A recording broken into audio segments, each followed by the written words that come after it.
Morning students, इस video में हम आपको विभाव पढ़ाएंगे। इसके पहले वीडियो में हमने स्थायी भाव पढ़ाया था। विभाव, स्थायी भाव सामान्यतः सुषुप्तावस्था में रहते हैं। इन्हें जागृत एवं उद्दीप्त करने वाले कारणों को विभाव कहते हैं। यानी जो स्थायी भाव होते हैं वो प्रत्येक व्यक्ति के मन में सुप्त अवस्था में विद्यमान रहते हैं। यानी प्रत्येक व्यक्ति के हृदय में सुप्त अवस्था में विद्यमान रहते हैं, लेकिन जब वो क्या होते हैं, अनुकूल अवसर प्राप्त होकर के वो उद्दीप्त या जागृत हो जाते हैं। तो इन्हें जागृत एवं उद्दीप्त करने वाले कारणों को विभाव कहते हैं। विभाव, विभाव के कितने भेद हैं? दो।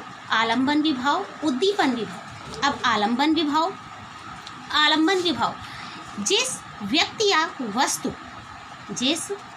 या वस्तु के कारण किसी व्यक्ति के अंदर स्थायी भाव जागृत होता है तो उसे क्या कहते हैं, तो उस भाव को आलंबन विभाव कहा जाता है।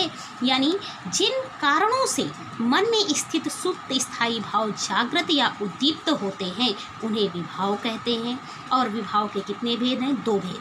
आलंबन विभाव, उद्दीपन विभाव। तो आलंबन विभाव जिस व्यक्ति या वस्तु के कारण किसी व्यक्ति में कोई स्थायी भाव जागृत हो जाता है तो वह व्यक्ति या वस्तु उस भाव का क्या होता है? आलंबन विभाव होता है।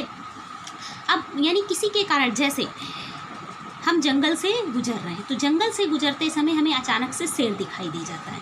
तो शेर दिखाई दिया तो शेर किसमें आएगा? ये आलंबन विभाव, क्योंकि शेर के दिखाई देने पर हमारे अंदर क्या हुआ है? भय नामक स्थायी भाव जागृत हुआ है। तो भय नामक जब स्थायी भाव जागृत हुआ तो किस कारण से हुआ? शेर को देख करके। तो शेर किस में आएगा? आलंबन विभाव। अब आलंबन विभाव के दो भेद हैं, आश्रय और विषय। आश्रय वो होता है जिस व्यक्ति के मन में स्थायी भाव जागृत होता है, तो वो किसमें होता है? आश्रय। और विषय वो होता है जिस व्यक्ति या वस्तु के कारण आश्रय के मन में जो स्थायी भाव जागृत होते हैं उसे क्या कहते हैं? विषय। तो जिस व्यक्ति या वस्तु के कारण, तो यानी हमारे अंदर क्या हुआ? भय नामक स्थायी भाव जागृत हुआ, तो हम क्या हुए? आश्रय। और किसके कारण हुआ? शेर को देख करके। तो शेर किस में आएगा? विषय। अब उद्दीपन विभाव। उद्दीपन विभाव क्या है? जो कारण स्थायी भावों को उत्तेजित या उद्दीप्त करते हैं वे उद्दीपन विभाव कहलाते हैं।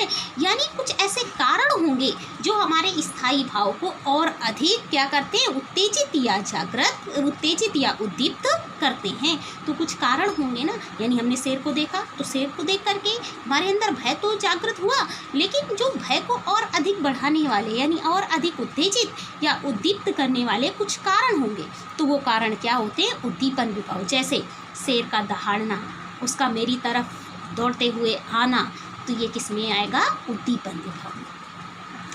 अनुभव, आलंबन तथा उद्दीपन के द्वारा आश्रय के हृदय में स्थायी भाव के जागृत तथा उद्दीप्त होने पर आश्रय में जो चेष्टाएं होती हैं, जो क्या होती हैं? शारीरिक चेष्टाएं होती हैं, उन्हें अनुभव कहते हैं। यानी आलंबन तथा उद्दीपन के द्वारा क्या होते हैं? आश्रय के हृदय में स्थायी भाव जागृत होते हैं ना, जागृत होते। तो जागृत होने पर जो आश्रय में जो शारीरिक चेष्टाएं होती हैं यानी जो शारीरिक क्रियाकलाप होते हैं उन्हें क्या कहते हैं? अनुभव कहते हैं। जैसे मैंने शेर को देखा तो शेर को देख करके क्या होना?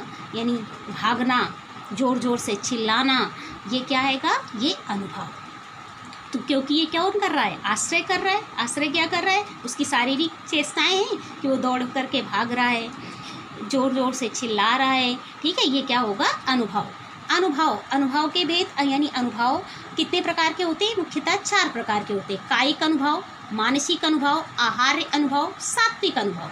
अब हम आते हैं कायिक अनुभव। कायिक अनुभव आश्रय द्वारा इच्छा पूर्वक की जाने वाली आंगिक चेष्टाओं को कायिक अनुभव कहते हैं। जैसे भागना, कूदना, हाथ से संकेत करना आदि।